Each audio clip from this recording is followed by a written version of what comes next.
Hey, how you doing? This is John, and welcome to John's Long Box. Today we're looking at Agents of Atlas. This is Volume 2. This is Issue 1, Dark Reign.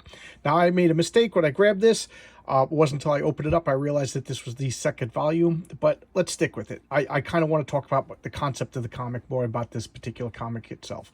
Okay, so the Agents of Atlas. For those of you who do not know, Marvel Comics was originally called Timely Comics, and then it was called Atlas Comics, and then it became Marvel Comics. I do not know the reasons why it changed. That's something I should look up. I didn't think of that until just now.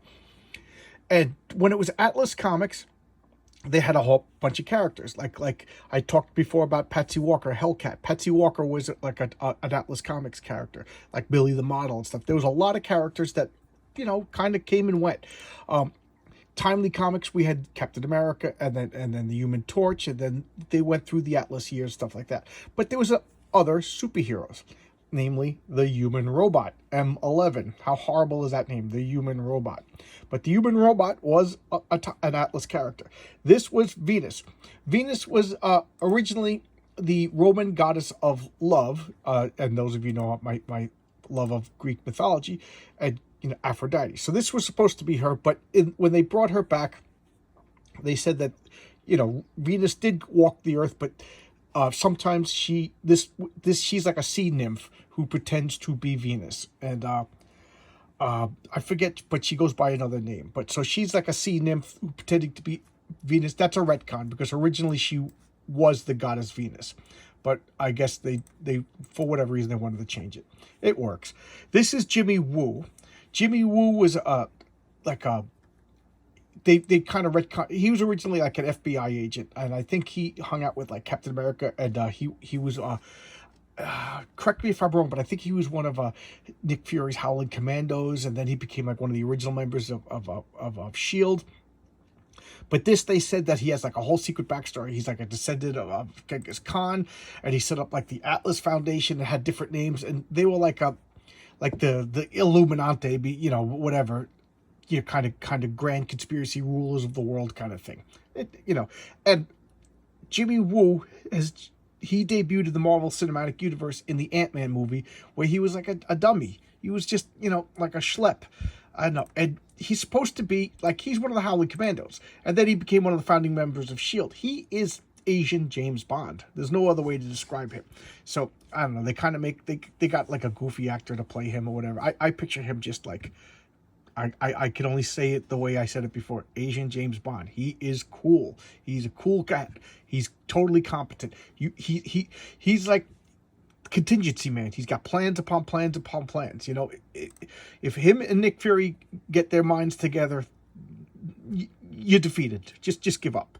Okay, and neither one of them have powers. Although I think they both might have some of the Infinity Serum that prolongs their life. Who is this? That's Namora, Aquaria Neptuna. This is Namor, his cousin. And she debuted in the 50s, maybe even the 40s, but I'm not 100% sure. So she's older than the Fantastic Four, this character. What a great character. That's the way Superman had a family, Batman had a family, Namor had a family. I don't know if Namorita showed up at that old or not. I got to look that up. I also didn't think of that until I started talking. And who is this? He's the Uranian. But he was originally Bob Grayson, Marvel Boy. And another, just one of the first people to bear the name Marvel. Like, there was Captain Marvel, and I think there was Marvel Boy, from two different companies, Captain Marvel being Fawcett Comics. And he, I showcased something with him in it before, but originally he was, I forget what it is, he had the cool red and blue costume. This was like yellow, and he had, he was, had these bands, the quantum band, and they would flash lights and just blind the hell out of you. They were like super bright, and then he would beat the hell out of you while you were blind. And he was slightly stronger than a normal human because he grew up on Uranus, not my anus, Uranus. Uranus, the planet. They made it so that there was like a colony of like the Great Schism of the Eternals. Originally in the 50s, there was a colony on Uranus, and they were super advanced. Another secret advanced society, like I said, Wakanda was the first, it won't be the last. And again, all these secret utopians, they always have a dark secret. You know, it's like a formula. But they changed it in around the 70s or maybe the 80s, that they were founded by the Eternals that split. So you had the original Eternals, then they split, and some of them went to Titan, some of them went to Uranus, not Uranus, Uranus, and they settled it. And then he came back. So he's got I think he's like a eternal human hybrid. I don't know. They kind of retcon things. And then this is Gorilla Man, not to be confused with the Gorilla Man of the of the Headmen, which I just talked about. I talked about them twice. Once when I showcased the Defenders comic, and once when I showcased the official handbook of the Marvel Universe. This guy's actually pretty cool. He was a hunter. His name was Ken Hale. Ken Hale.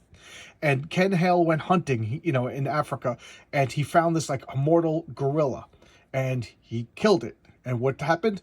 It was a curse. Whoever kills the immortal gorilla becomes the immortal gorilla, and then the original person is freed. So he can't get rid of this gorilla form until somebody kills him. So there you go. Imagine if Doctor Doom kills him, and then Doctor Doom becomes a gorilla. There you go. Marvel, why aren't you hiring me? So anyway, this wonderful cover is by Arthur Adams. Arthur Adams. Oh my God. I first learned about Arthur Adams in the Long Shot series by, I think it was Ann Nocenti and Arthur Adams. Oh man, that was art. I remember Arthur Adams was the first artist that me as a kid sat down and actually discussed the art with friends. Like, I appreciated John Byrne. I appreciated George Perez, but like, not to take away anything from, because George Perez and George Byrne are my two favorite superhero artists, but like, there was something about Arthur Adams that just made me discuss it, like technique and stuff like that. Maybe I took John Byrne and George Perez and Jack Kirby and Steve Ditko for granted as a kid, or maybe I was just so used to seeing them that whatever, I just accepted. You know how children just accept, But Arthur Adams was the first time, and then whatever. I've been a fan of his ever since. So let's crack open the book. 7 minutes of yabber and become a burrito taster. Oh wow. Oh man, I've missed my car. Earn a jillion buckaroos. Burritos are like money you could eat. The instructions were excellent. I've already tasted. Oh my God, I pray that this is still valid. But there are many jobs out there for potheads. Oh.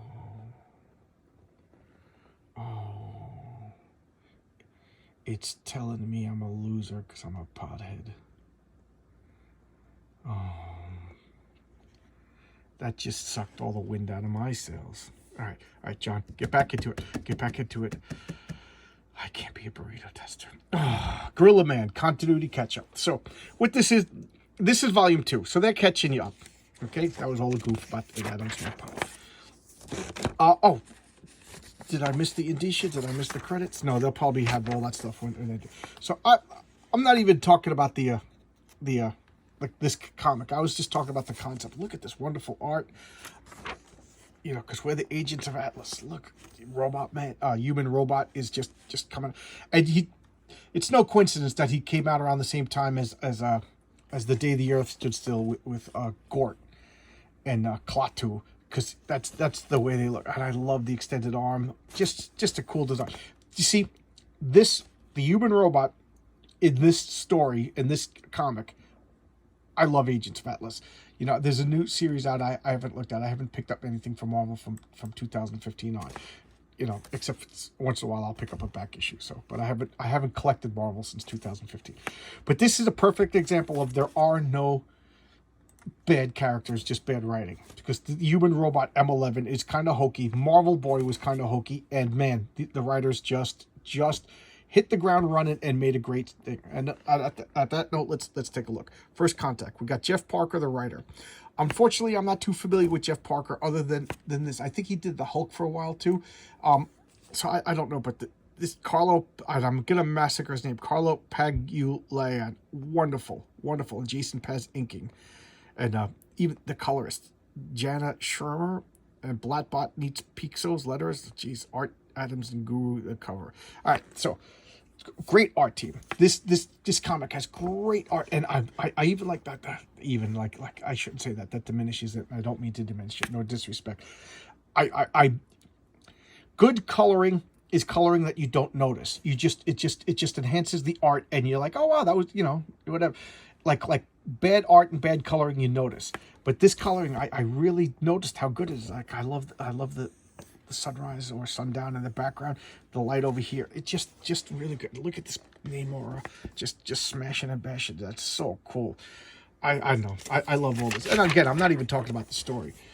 And look at Namor. She just looks powerful yet feminine. Just, I just love that. You can have your cake and eat it too. She is this picture is just a perfect. Look at her. She's just powerful and sexy, Look at her crushing this guy. And here comes Gorilla Man. And I like the Gorilla Man. He kind of has like a he's a classic Pinocchio. I talk about that concept all the time. The Pinocchio is the non-human character that wants to be human, so therefore he's the most human. Ken Hale is like a perfect example of that. Gorilla Man, he wants to be human, and he's smart. He's a wise guy. He's very sensitive, so he becomes quippy. We all think about that kid in your class that was like the first to attack with wise comments. Why? Because he was super sensitive, and that was his way of a means of defense. And now Marvel Boy, he gave up the name Marvel Boy. There's a new Marvel Boy in the Marvel Universe who has nothing to do with him. So he gave up and he became the Uranian. And they're playing up the fact that his people were biogenetically engineered to live on Uranus. So, a gas giant stuff. So all of this human stuff is like a trick. It's there, but that's not what he looks like. It's like unnecessary organs. He has like tentacles and stuff like that underneath. It's really, really cool. And he has like telepathy abilities and stuff like that. Just so cool. What is this? The Hulk smash, double smash. And here is the Wednesday at the Avengers Tower. Okay, and this is what the Sentry had his hand in establishing like the Sentry Tower on the Avengers Tower at this point. And this was a weird period in Marvel Comics. Norman Osborn, yes, the Green Goblin, he's in charge of the Avengers. He tricked like everybody. He's supposed to be super intelligent and charismatic, and he took over, and like all the superheroes like are bad guys. Dark Reign is going on. The Avengers are all like bad guys, and the real Avengers are like out and about, like hiding and fighting back. So this, I just got distracted by this. I kind of remember that and forgot it. So everybody, but Sentry, because Sentry is very mentally unstable, and maybe I'll talk a second about the Sentry, but but this was a hoax. Everything about the Sentry was a hoax, and even at the time, I was like 75% sure that it was a hoax, but it was in the back of my mind like maybe it's not. Like I thought they did it perfectly. Paul Jenkins came up with this idea of they wanted, like, somebody noticed that there wasn't really a Superman tier character in Marvel, so that they wanted to make one. And so Paul Jenkins said, what if there always was one, but nobody remembered? And the Sentry, he created the Sentry. And so his power was, he's ultimately powerful. Like, whatever he thinks of, he could do.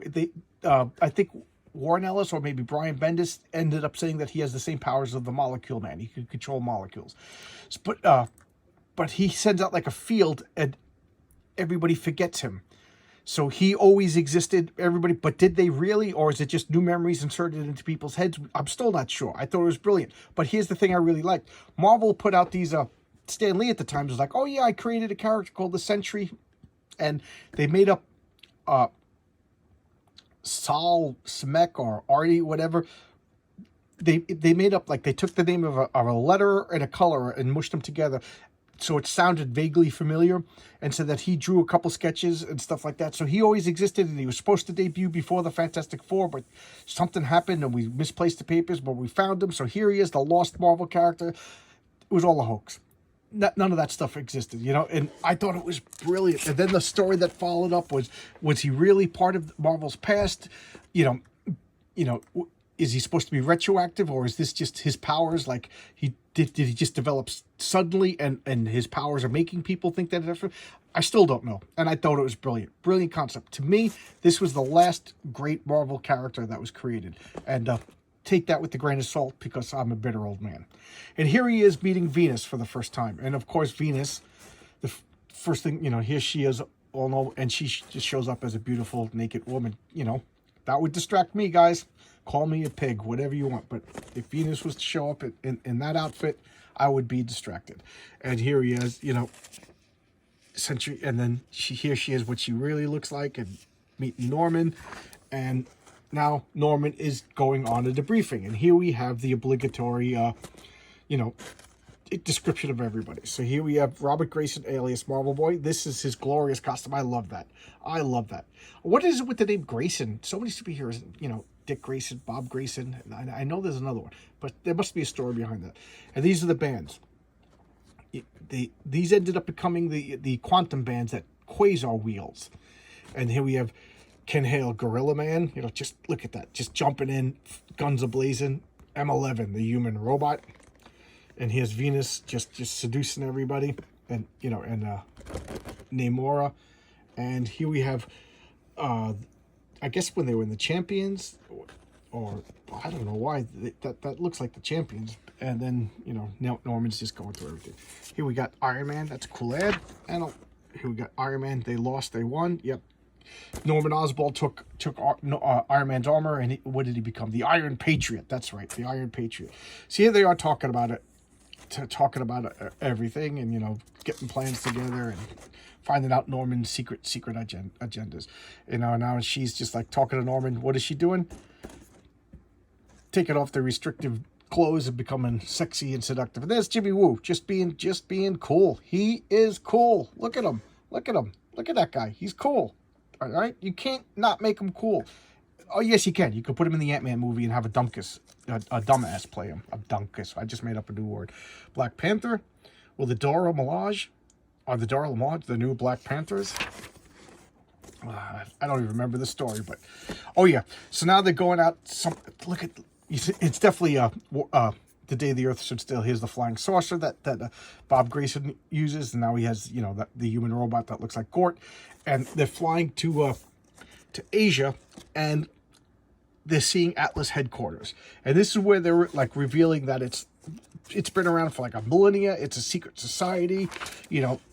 They have unlimited resources and like a dragon, you know. It's just so cool. I love this stuff. I you know, when it comes to superheroes, I love the superhero secret organization. I love like the government organization like SHIELD, and then I love the secret organizations, and then I love like a grand mythology like the Eternals and the Celestials. So I just love all of this stuff, and this comic is really hitting all things. I got to check out the new series, see what's going on. And here we have the dragon. You know, it's kind of, you know, checking him out. I just love this artwork. Look at that. And you're not ordering me around. He's like, yeah, I'm Jimmy Woo. I'm gonna yell at a dragon. And look how cool he is. The dragon's like, oh, okay, yeah, all right, you're Jimmy Woo. You can yell at me. And here we have the way. Look at the women. They're just beautiful. The men are cool looking. There's a dragon in the background. And again, look at these colors. You know, the subtle shades over here. This is computer color. You can't do gradations like that with the old school color. And here's Jack Woo. He's got the sexy chicks. She's fanning him over here. She's serving him tea. He's got the cool robes on. He's cool. How many times do you want me to say that? And then Hammer. This is like a Norman Osborn made like an organization, and that's Victoria Hand, who was killed in the Agent of S.H.I.E.L.D. That shocked me because I thought she was going to be a major character. And this is Hammer, his new organization that he's like replacing S.H.I.E.L.D. with, that he's setting himself up. You know, Norman Osborn was Marvel's big baddie for a couple of years, if you don't remember that. And oh, I think I skipped a page. Yes, I did. And now we have Classified. So now we're going back in time and talking about stories about the past. And here we have Logan and Fidel Castro. You know, Wolverine's going around, and this is the first time he met the agents of Atlas. We got Gorilla Man. He's immortal, remember? Jimmy Woo, he must have the zero fluid, and the human robot is going to live forever. And then, of course, Namor, like Namor, they're mutants who aging process is really slow, and then Venus is an immortal sea nymph. So they're the perfect team to go around forever. Pretty cool. I love this. I love this. And here we got more pages of the story. Wolverine's fighting. Fight. You know. And here comes I hope Venus didn't die for nothing. Oh, so the original, like, Brood invaded the Earth down here. Pretty cool. And here we have aliens attacking. Yeah, we'll tell you. Here's the big reveal in the flashback story. Look at Thor 600. No, just so cool. Just so cool. Look, there's a laser beam, just like I told you about from Go, guys, everybody, go watch the original, 1954 version of The Day the Earth Stood Still. It's great. Yeah, I love it. It's so good. And here, next issue, look at that. Look, cover variant by McGinnis. Oh, another great artist. I just love, what I loved about it, it was like retro, it was futuristic, it had some great art, it was a cool story, and like the Secret Agent, this was a cool series. This was a cool series. I forget how many issues it ran. I don't know if you could get it collected or not, but I really looked forward to this. And when it got canceled, I was pretty bummed. I really looked forward to it every month. So there you go, some classic Marvel from what year? I just realized that I didn't tell you what year this is. Oh man, I don't want to go through here for another half hour looking for what year it is. So if I don't find it like right away, I'll just put it in the notes. Okay, so, okay, here's the indicia. 2009. Getting towards the end of the existence of Marvel, because remember, Marvel ended in 2015. Okay, I'll see you tomorrow with another video, guys. Thanks a lot. Bye-bye.